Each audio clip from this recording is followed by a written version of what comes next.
Very good morning to everyone here today. I'm so happy to be able to conduct this webinar from the University of Malaya and from Center for Research and International Comparative Education. To ensure that everything goes on smoothly, we'll be giving a few minutes for everyone to come in, and once all attendees are in, then we'll officially start off in about 3 minutes time. Thank you.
Hello again.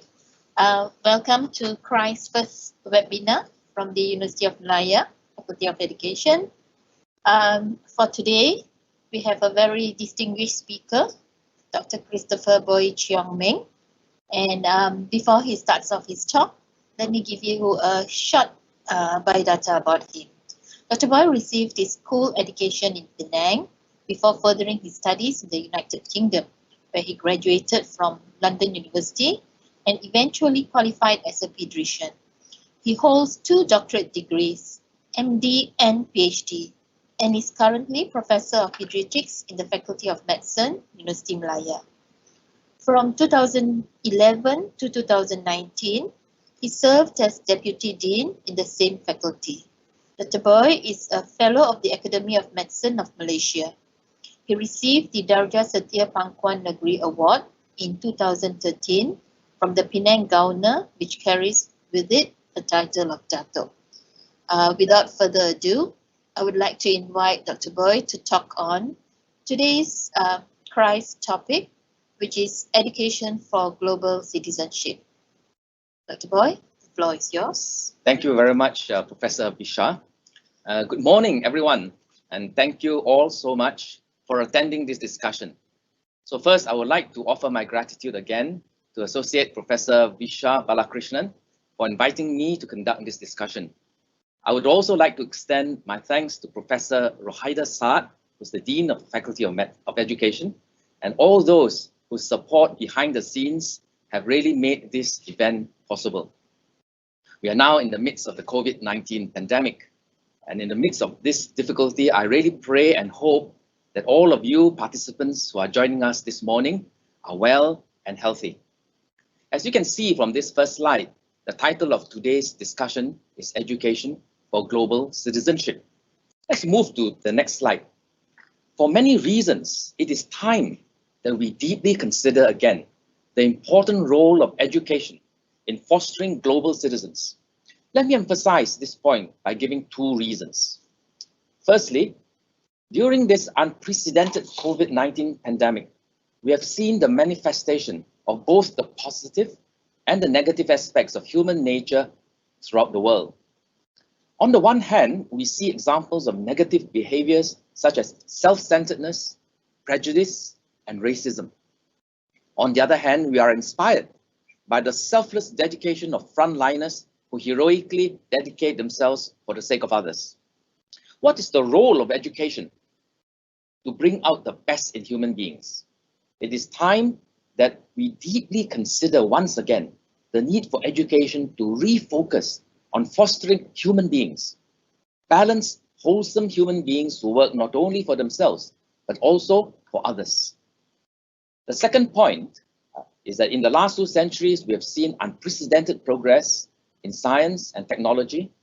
And yet, in spite of this, global society today faces numerous escalating crises, such as war, terrorism, environmental degradation, ethnic and religious conflicts, as well as social problems such as school violence, teenage depression, apathy, and suicide.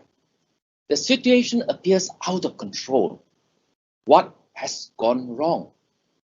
Again, the fundamental problem, I believe, is that our education system has not succeeded in sufficiently impressing upon us the need to make the human being and human happiness the priority and focus in all our undertakings.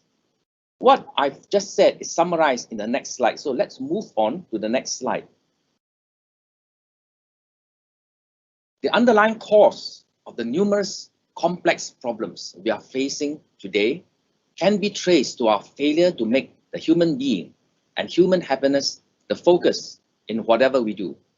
What is urgently needed is a human transformation, or in other words, a human revolution.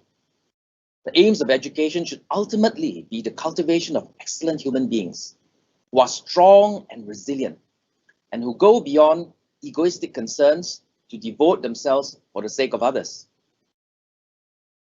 Hence, it is urgent and essential that we look again seriously at the aims of education, which should ultimately be the cultivation of excellent human beings who are strong and resilient and who go beyond egoistic concerns to devote themselves for the sake of others. So if we look at the next slide, these are the words of the great American philosopher and educator John Dewey. He emphasizes concisely the point that I made earlier. He says, everything which is distinctly human is learned. In other words, we need to learn how to be truly human. We need new modes of people-oriented education. If we move on to the next slide, this brings us to the topic today, education for global citizenship. To be effective, the education and actions of global citizens need to be coordinated. And in this regard, we cannot ignore the important role of the United Nations system. You can see on this slide that the UNESCO has in fact promoted global citizenship education since the launch of the UN Secretary General's Global Education First initiative in 2012, which made fostering global citizenship one of its 3 education priorities. Let's move to the next slide. What is the global citizenship? What is this global citizenship that we are aiming for? These are big words. In fact, the words global citizenship have been the subject of numerous discussions and interpretations. Many articles in academic education journals have explored their meanings from various perspectives. On this slide, you see the UNESCO definition. UNESCO defines it as a sense of belonging to a broader community and common humanity. It emphasizes political, economic, social, and cultural interdependency and interconnectedness between the local, the national, and the global. So these are great words, and I hope that in this talk, we are able to take a step further together in gaining an understanding of the meaning and importance of global citizenship. So let's move on to the next slide, which is slide 7. As I said, education for global citizenship is a large topic, and in the short time available, I would like to focus my discussion on the perspective of human life and the empowerment of human beings. At the very outset of this discussion, I want to state very clearly that I am not an educationist, nor am I an expert in curriculum development. Therefore, I will not be discussing educational theories and concepts. I will also not be talking about curriculum development and implementation. I am a medical doctor, involved in treating patients and also teaching future doctors. I deal with human life, and I believe that it is here that medicine and education come together, because both medicine and education deal with human life. So in a sense, both medicine and education can be considered like sisters. They are like sister sciences. I believe that the words empowerment of human beings link the 2 sciences together. Both medicine and education seek to empower the human being. Medicine aims to stimulate the human body's strength and capacity to combat disease, while education strives to discover the inner potential in human beings. So this is the perspective, as you can see from this slide, that I would like to spend some time today to discuss education for global citizenship, which is the focus on human life and the empowerment of human beings. And so if we look at the next slide, slide 8, specifically with regards to empowering human beings, I would like to concentrate on 2 points. First point is the essential elements of global citizenship that we wish to empower students to develop. The second point is the important role of the teacher in fostering global citizens. So if we move to the next slide, we look firstly at the essential elements of global citizenship. I would like here to refer to 2 great educators in the last century, one of them in America and the other in Japan, who already had a vision of global citizenship ahead of their times. They are John Dewey, whom I quoted earlier, and Tsunesaburo Makiguchi, who lived around the same time as John Dewey. Both had a vision of global citizenship. They had a vision of people capable of value creation on a global scale. Greatly influenced by the views of Dewey, Makiguchi asserted that the purpose of education must be the lifelong happiness of learners. He further believed that this true happiness is to be found in the life of value creation. In simple terms, as you can see on this slide, Makiguchi's concept of value creation is the capacity to find meaning, to enhance one's own existence, and to contribute to the well-being of others under any circumstance. So in concrete terms, what are the essentials? What are the essential elements of global citizenship? Certainly, global citizenship doesn't depend on how many languages we can speak or how many countries we have been to. There are many people I know who have never traveled outside their own hometowns and yet are genuinely concerned for the peace and security of the world. So let's take some time to look in more detail at the essential elements of global citizenship. We move to the next slide. I first learned of this concept of education for global citizenship from a lecture that Dr. Daisaku Ikeda delivered at Teachers College in Columbia University on June the 13th, 1996. Dr. Ikeda is a disciple of Jose Toda, a great educator himself, whose mentor is Tsune Saburo Makiguchi, whom we discussed earlier. Today is 11th of June, so in just 2 days' time, it will be the 24th anniversary of that lecture. I would like to take this opportunity to discuss the essential elements of global citizenship based on the points that were raised at that lecture. We move now to the next slide, which is slide 11. We can see here that in that lecture, Dr. Ikeda put forward 3 essential elements for global citizenship that educators should aspire to foster in their students. These 3 elements are, firstly, the wisdom to perceive the interconnectedness of all life and living. The second point is the courage not to fear or deny difference, but to respect and strive to understand people of different cultures and to grow from encounters with them. Third point is compassion. The compassion to maintain an imaginative empathy that reaches beyond one's immediate surroundings and extends to those suffering in distant places.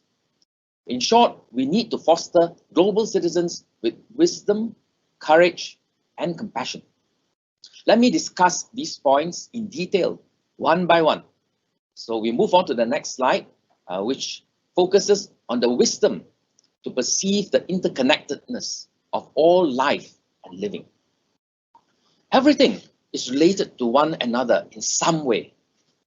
Unfortunately, a major problem in modern society is that everything is seen in isolation, separate from one another.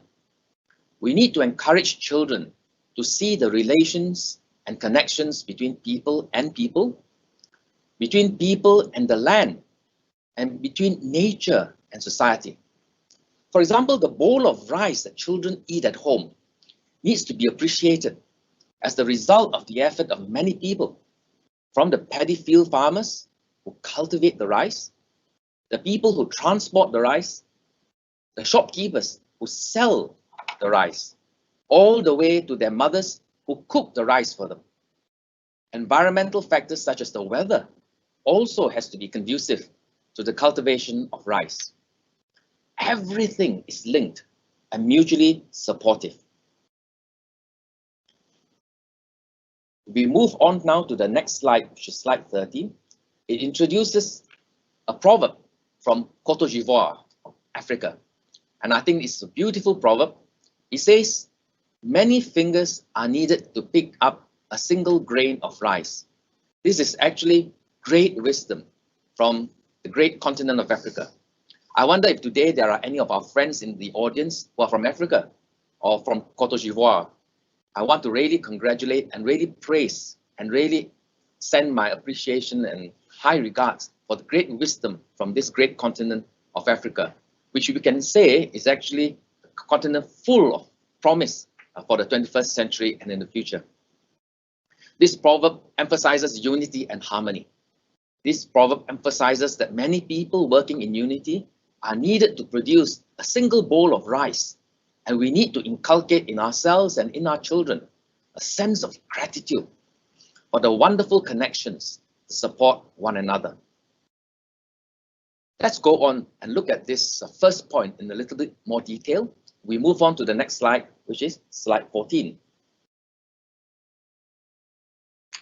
The opposite of interconnectedness is isolation and fragmentation.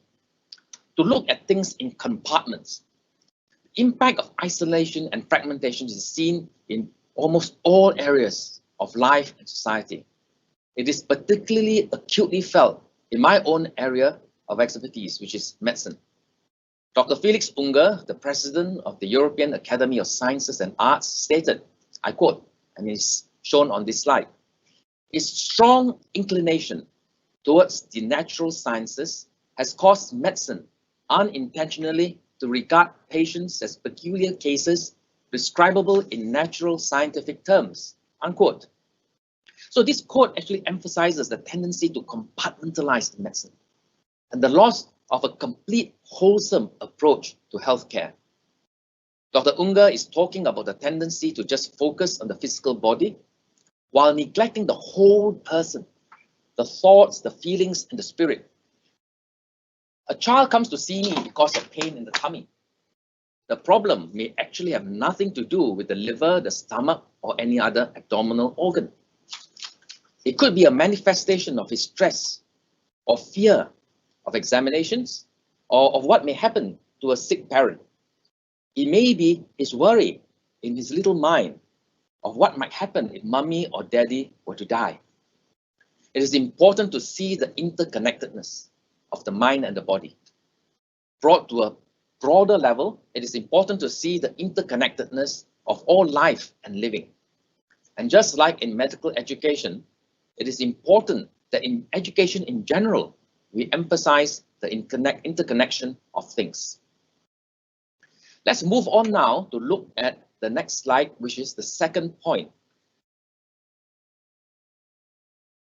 The second point is the courage not to fear or deny difference, but to respect and strive to understand people of different cultures and to grow from encounters with them.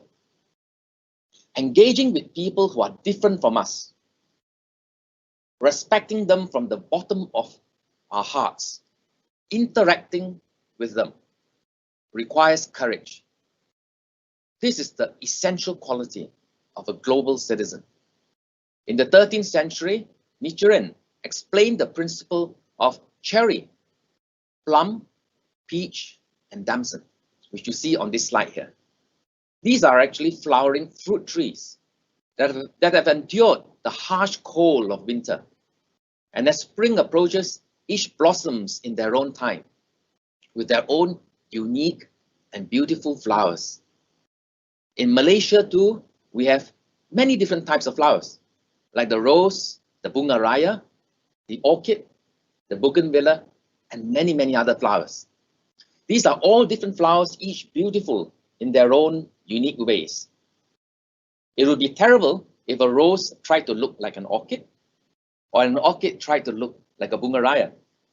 They would have lost their individuality.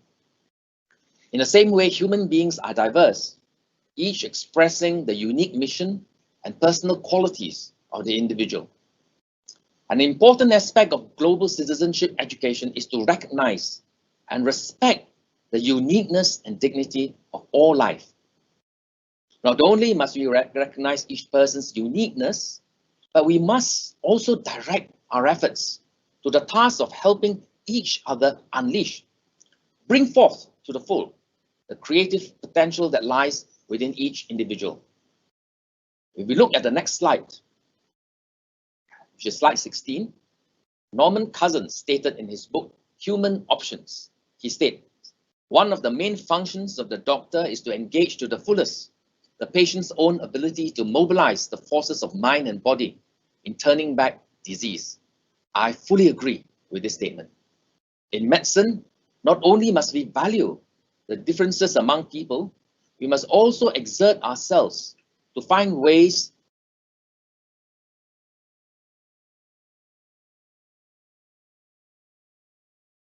in this sense, as I mentioned earlier, medicine and education share the common goal of stimulating a person's latent potential.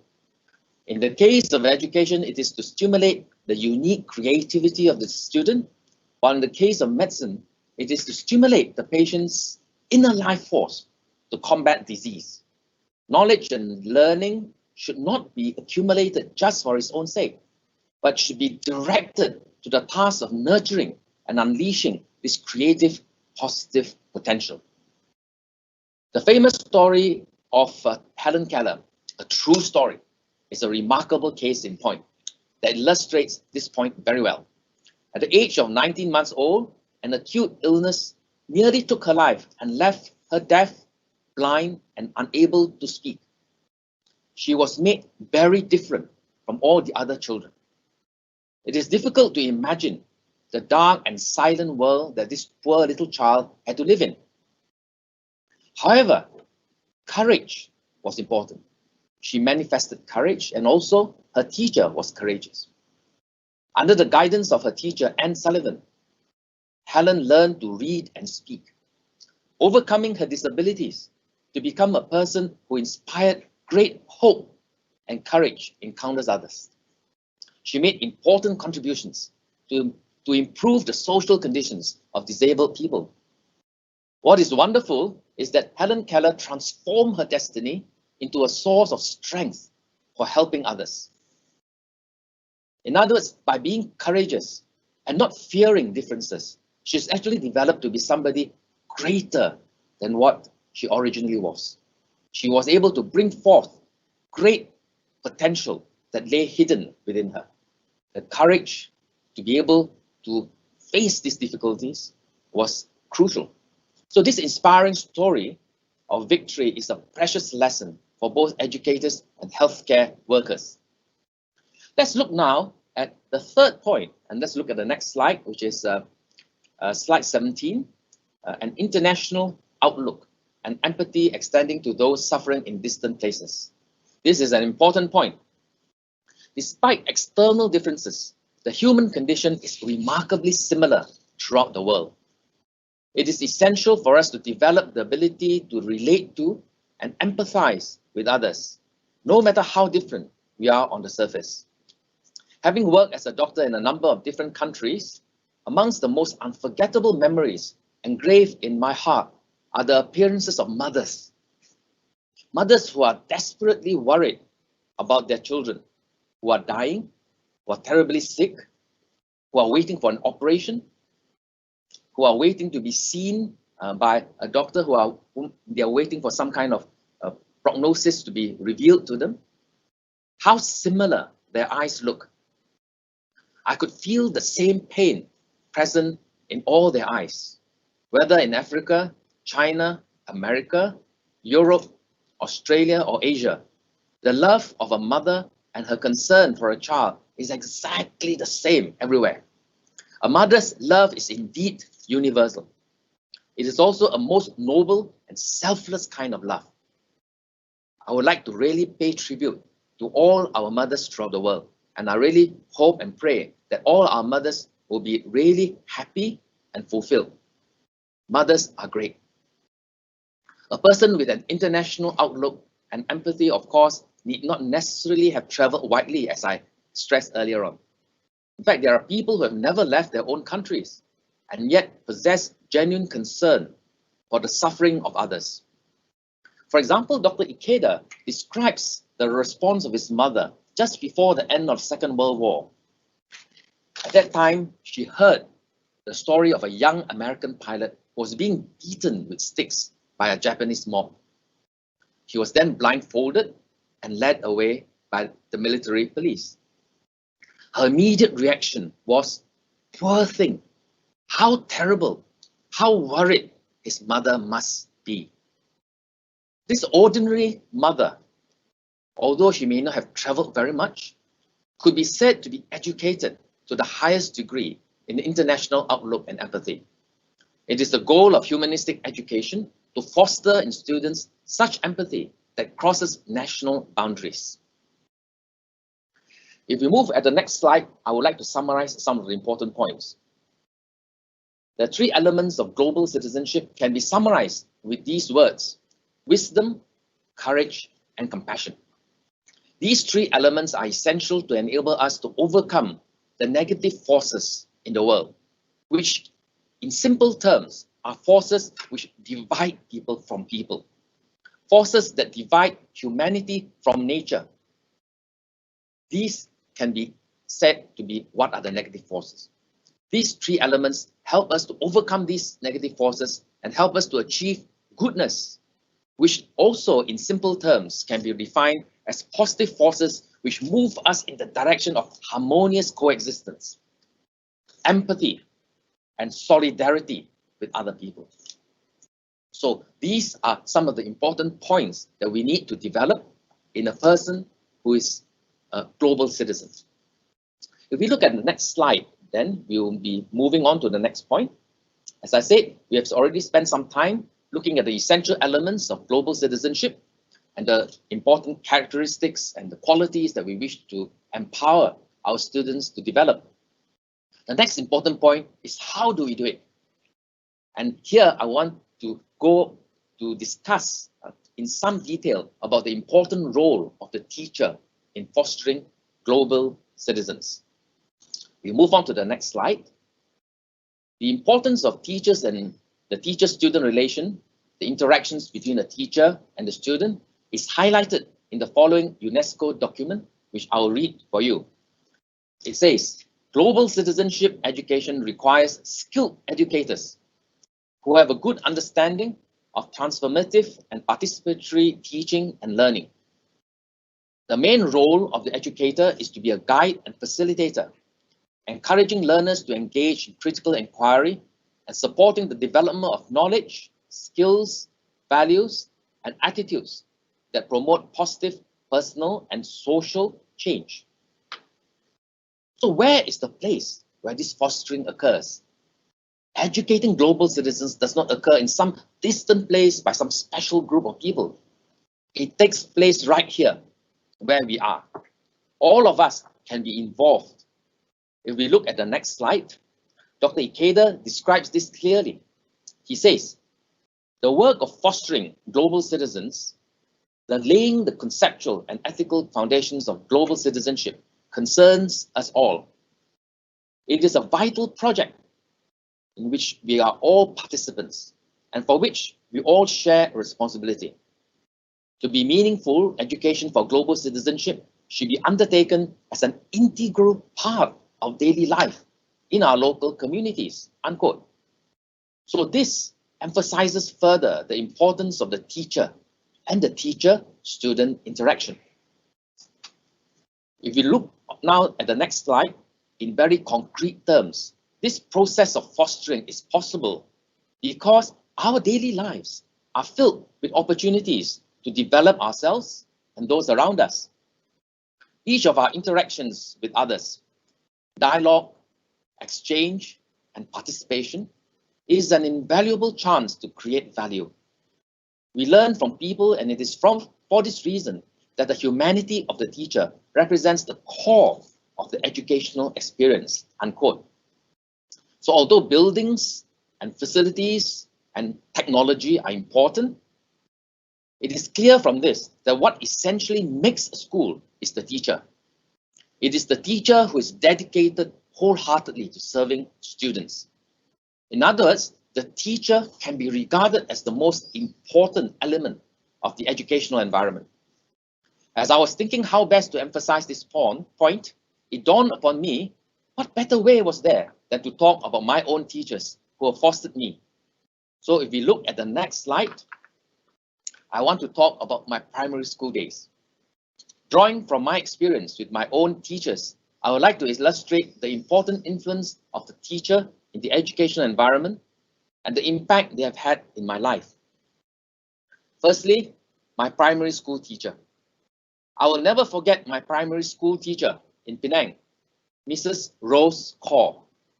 I only spoke to Mrs. Kaur last night on the phone, and I'm very happy that although she's well over 80 years old, she sounded healthy with a very strong voice. I received her permission to mention her today. I remember Mrs. Kaur as being very strict, yet extremely compassionate. I may not remember all that she has said, but I can never forget that she always smiled beautifully and warmly at us children. From that warm smile, we could feel her sincere wish for all of us to grow to be successful human beings. In fact, we children fondly gave her the name String of Pearls, because whenever she smiled, her teeth looked like a string of pearls. The influence that the primary school teacher has on the future development of children, good or bad, is immense and beyond what we can imagine. I'm fortunate, I'm grateful that I had good teachers I had teachers like Mrs. Kaur. With gratitude, I continue to keep in touch with Mrs. Kaur and her family every year. So if we move on now to the next slide, my high school days. During my high school, I first met Mr. Richard Coston, who never failed to warmly guide me whenever I had trouble, whatever the trouble it was that I was facing. He passed away 25 years ago, but I will never forget that once when I had lost my own self-confidence, he said to me with a twinkle in his eye, he had absolute belief in me. He said it with so much conviction that it inspired me to win over my own weakness. I also learned a lot from the way Mr. Coston turned his negative experience of war into a positive driving force for his life.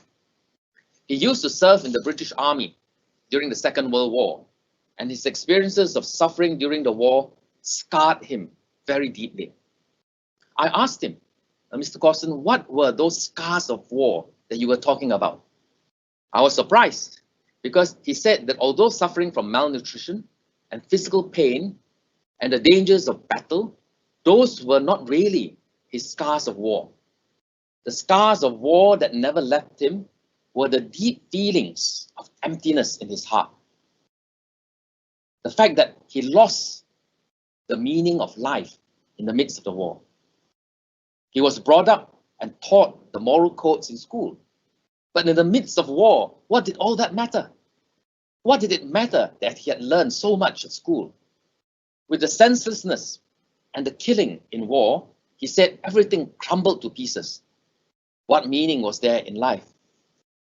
Fortunately, after the war, he found meaning in life, dedicating himself to promoting peace, culture, and education. He was able to use all his painful experiences as a driving force to spur him on to become a passionate and humanistic fighter for peace. His very actions, his behavior, his dedication in itself was educational to me. His dedication left a very deep impression on me, something that I will never forget for the rest of my life.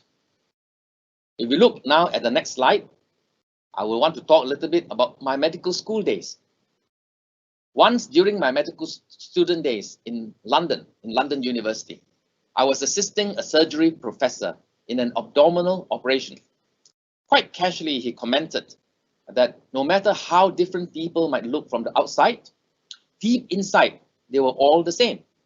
In other words, deep inside, when we open them up during the operation, they look exactly the same. The stomach, the intestines, the blood look remarkably similar when we open them up. We cannot tell whether they are Africans or Indians or Chinese or Europeans or Malays or Americans.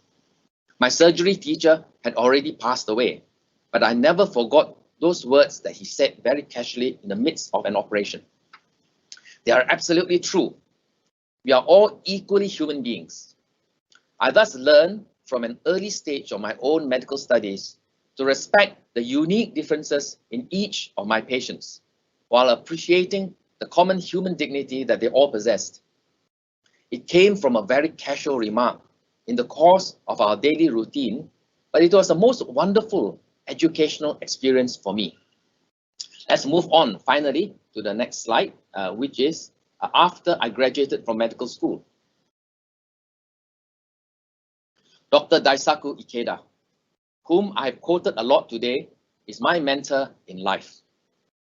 I call him Ikeda Sensei. Sensei means teacher. I am what I am today because of Ikeda Sensei. I wrote to him to tell him that I'm talking about education for global citizenship today, and that I will be sharing what I've learned from him. After I graduated from medical school, I met Ikeda Sensei for the first time on 18 November 1987, a day forever engraved in my heart as a prime point. In the past 33 years, in every single interaction I've had with Ikeda Sensei, I'm able to feel his profound compassion, his earnest wish for my growth and absolute victory as a human being. I'm deeply indebted and I'm very grateful to my mentor, and I'm determined to make a fresh start to advance together with him. Ikeda Sensei is a superb educator and a humanistic leader who has given his entire life to the promotion of peace, culture, and education. In 2010, he received an honorary Doctor of Humanities from this university, the University of Malaya. He had also in previous years received honorary doctorates from University Putra Malaysia and the Open University of Malaysia. So he's indeed a real good friend of Malaysians. I'm very happy that today, at the age of 92 years, Ikeda Sensei remains in excellent health and continues his work without cease. His very life is the example of the educational principle that he taught me on the day I first met him 33 years ago. And that is the spirit never to be defeated, no matter what happens. I've never forgotten those words said that day. It is the prime point of my life. At the same time, I'm convinced that this spirit, never to be defeated, no matter what happens, is the essential spirit of a global citizen.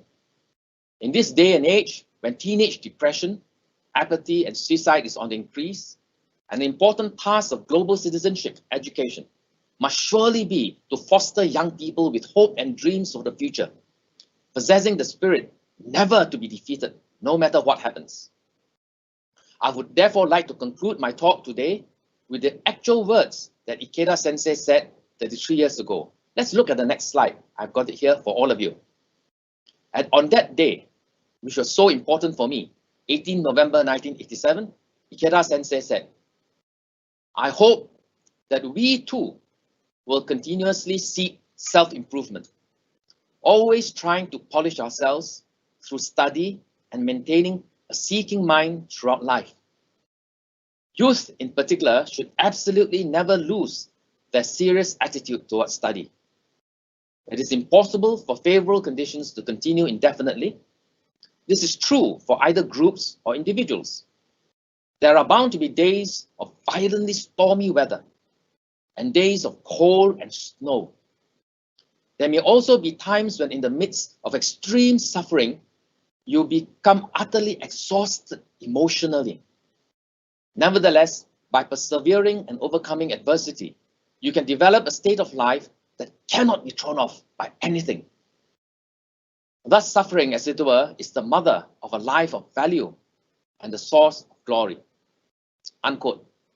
With this quote, I would like to conclude my presentation today, praying earnestly that we will all be global citizens ourselves, while continuing to foster even more global citizens who are never defeated, no matter what happens. I sincerely thank all of you for so patiently listening to me, and I offer my deepest prayers for the excellent health and well-being of each one of you and all your families. Thank you all so much. Thank you very much.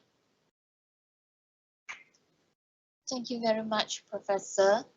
That was a very, very enlightening talk.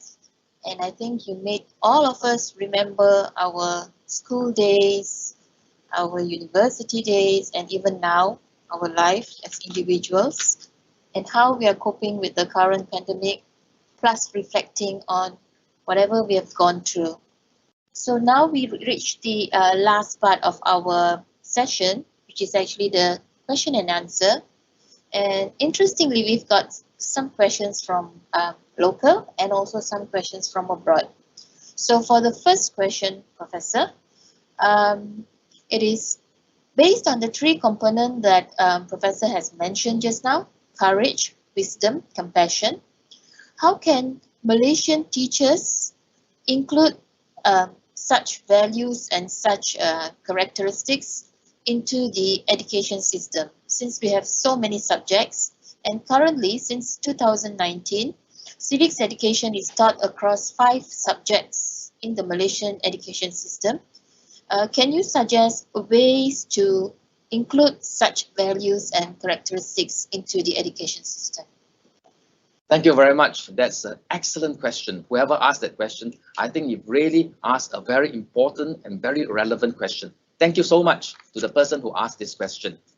So I want to first talk about the fact that there are 2 types of curriculum. That's what we call the taught curriculum and the untaught curriculum. The taught curriculum teach what is taught would be like for example, formal lessons or classes, lectures, a summary, an analysis of what a global citizen should be, an analysis of what we should do to be a global citizen. This, of course, can be taught as a separate subject within the curriculum. In other words, there could be a session to deal with the subject of global citizenship. It could also be taught in other subjects, in the midst of introducing other subjects. For example, like my surgery professor, who in the midst of actually teaching me surgery, talked about the importance of recognizing the individuality of each person. So it can be taught in the curriculum, the taught curriculum. But there's also something called the untaught curriculum. In other words, this is not necessarily something that is in the textbooks. It's not something that's in the timetable. It is in the interaction between a teacher and a student. The point which I took so much pains just now to emphasize. It is the concern and the care, the earnest wish of the teacher for the student to really develop to the full. This feeling communicates itself directly to the student, sometimes even without the need of words, sometimes with the look of an eye, sometimes with a simple word of concern. This untaught curriculum is what nourishes the spirit of a child, of a high school student, and also a university student. This untaught curriculum, I feel, is important. In boarding schools, for example, this untaught curriculum could actually be conveyed by people who may not be the teachers. It could be by the porters, the security guards, or the attendants. We've got many people who are here today who are helping set up this webinar, who are working behind the scenes. Through their effort and their hard work, they're actually enabling us to present this. And through this interaction, we learn what unity is. So the word unity doesn't necessarily come from the textbook. It doesn't necessarily come from a taught subject curriculum. It comes from interaction between people. And this is what I mean by the untaught curriculum. For me, for example, my primary school teacher's smile was an untaught curriculum. Through the smile, she was actually encouraging us to grow. The warm concern of my mentor, Ikeda Sensei, is something that goes deep into my heart. And it may not always be in the form of words. Sometimes it is the look in his eyes when he was talking to me that I could really deeply feel his deep concern, the care, sometimes strict. And yet in the midst of that strictness is the warm concern. So this is what we call the untaught curriculum. So in order to teach global citizenship, I feel a combination of the taught curriculum and the untaught curriculum is very important. So I hope that answers the very, very important question of the person who asked the question. And I want to take this chance again to thank you once again for this very important question. Thank you, Professor. The next question is from Chiong, and the person asked whether will global and local citizenship contradict with each other? And how do we go for global but remain connected to local responsibility? Is there any examples that we could refer to? Thank you very much, Mr. Chia. And I think that's another extremely good question. Extremely good question. And in order to go into depth with it, in fact, we can even talk for another hour if we get a chance about this very important question. Global and local need not go against one another.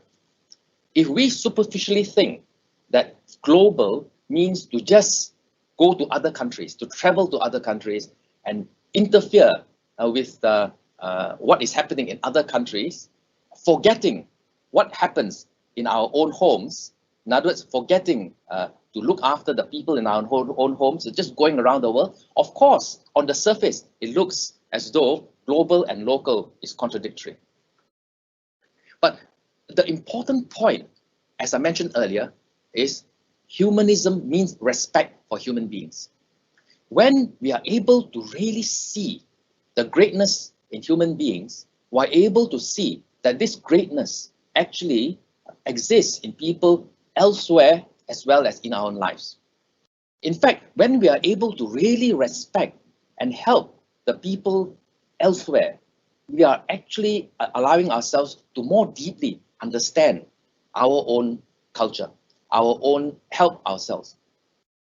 So for example, we've got the situation where somebody who is local, who may not have traveled elsewhere, but in the very, very midst of the local area, is able to connect with people overseas. But by looking after the important things locally, the person is able to really help people overseas. So culture is the same. Culture is the attempt of human beings to really deal with the challenges of society, challenges of life, the challenges of birth, old age, sickness, and death. For example, we've got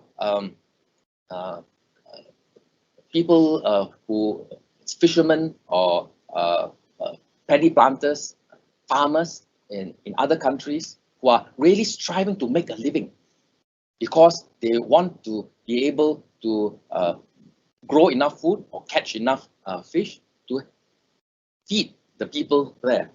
When we are able to recognize the greatness of the people who are working overseas, then we are able to deeply feel for, more deeply, what's happening in our own locality. So the two are complementary. Again, if a person is able to really feel the suffering of somebody who is far away, say in Africa or in another country, because of the common humanity, that ability to reach out to a human being means that we will be also able to deeply feel the suffering of the person who's next to us, because humanity transcends borders. So a true human being, in the deepest sense of the word, is somebody who goes beyond national borders. I hope that has maybe made a start in explaining that question, but if you need to discuss it in more detail, we'll be happy to correspond later on or discuss at some other opportunity. I hope that's all right, Mr. Chia. Thank you very much, Professor. That was a very detailed explanation. Okay, we've got a question from Koseki-san from Japan, who asks, how can the global citizen, which you mentioned, deal with the pandemic now? That's his question. Thank you very much, Mr. Koseki, and thank you very much for joining from so far away in Japan. I'm very touched and very grateful. And as I agree, yes, the global pandemic is a huge problem. How can being a global citizen help with dealing with this pandemic? I think one of the important things that this pandemic has highlighted is the need for human beings to connect with one another. One of the most important things that this pandemic has highlighted is that human beings sometimes can be very lonely. As human beings, when we are facing the realities of sickness and death, which what this pandemic is all about, can feel very alone. More than ever before, we need solidarity. In other words, we need people who are awakened to the strength in human beings and to be able to reach out and connect with people who are also facing the same difficulties. When we are able to reach out, for example, like what we are doing today, through this webinar, we are able to reach out with you, Mr. Koseki. Although we are so far apart, our hearts are linked because we are also trying to overcome the difficulties that this pandemic is facing. Because we are able to do this, we are truly global citizens. So I think the very concept of global citizenship is to be able to embrace the suffering that people elsewhere are also suffering and to feel it deep in our hearts. And because we feel it, we are able to rise up to the challenge and through interaction, encourage one another. As I said today, to be able to hear this question from you, Mr. Koseki, from so far away, is deeply encouraging for me. And I hope that we'll be able to continue to really have this interaction more and more in the future. I hope that answers your question. In fact, that also answers Mr. Chia's question to a deeper extent. Because when we are able to really transcend our national borders and go overseas in our spirit, not necessarily physically, go overseas in terms of reaching out to people overseas, actually we are helping ourselves. So the global and the local are closely interlinked, and they need not be antagonistic. We are able to help one another. I hope Mr. Koseki and Mr. Chia, that question is okay. As I said, again, if that question is not adequately answered, I'm very happy to continue to communicate by email in subsequent months so that we are able to delve into these issues in more depth. Thank you very much for all those very good questions. Thank you, Professor. We have a few more questions, so I hope we can answer them. And if we do not get to answer them, we will definitely text you after this. We've got a question from Dr. Ramachandran from Alagappa University, India. And his question is, how do you instill the three components that you mentioned in tourism and hotel management education during this COVID-19 period? That's his question. Thank you, Dr. Ramachandran. That's not an easy question. I'm a medical doctor, and I'm trying to learn about education. I'm certainly not in the tourism and hotel area, but I think this issue of global citizenship can be transmitted to the hotel and tourism through humanity. I remember once Ikeda Sensei, if you don't mind, I would like to quote my mentor. He once told a very beautiful story when he was visiting a hotel in Europe. And at that time, in the early days, he was not so well off, but because of his deep gratitude for the hotel attendant at that time, he really gave the hotel attendant a tremendous tip, a very huge tip. And he never thought about it after that. 20 years later, when Mr. Ikeda Sensei visited the same hotel, he was really happy that this attendant had over the years really become a really great entrepreneur. He was the owner of the hotel. So as the owner of the hotel, he did all he could to support Ikeda Sensei's visit. So again, the heart, I think, of tourism and hotel management, I feel, and learning from this pandemic is human interaction. When we are sincere towards our customers will feel it. When we are sincere, that something will be left in the heart of the customer for many years to come. So this very simple example, I think, illustrates how in the midst of this difficult COVID industry, where hotels have to be closed and the business cannot start, the important thing is not to give up in our hearts. On the surface, the business may seem to have packed up, but as I said earlier, the important spirit of a global citizen is to be never defeated.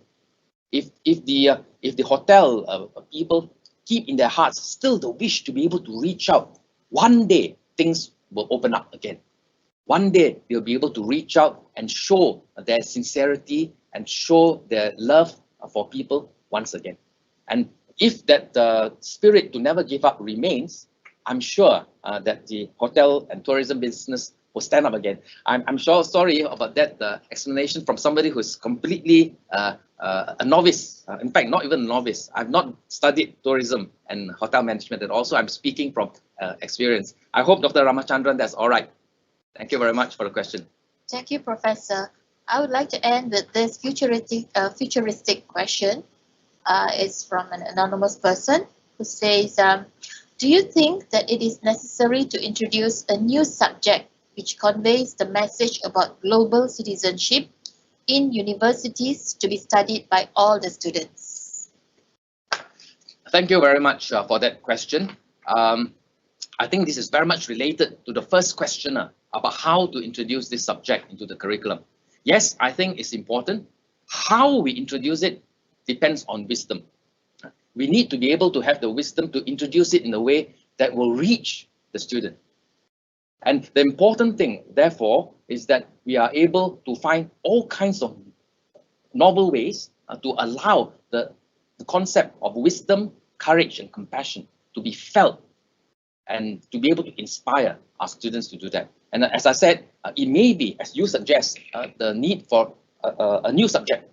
a new subject that summarizes all the studies, and there have been quite a number of studies in recent years. I quoted a few from the UNESCO earlier on, but in fact, there are many, many other studies on global citizenship. So it may be a new subject to look into the ideas of global citizenship.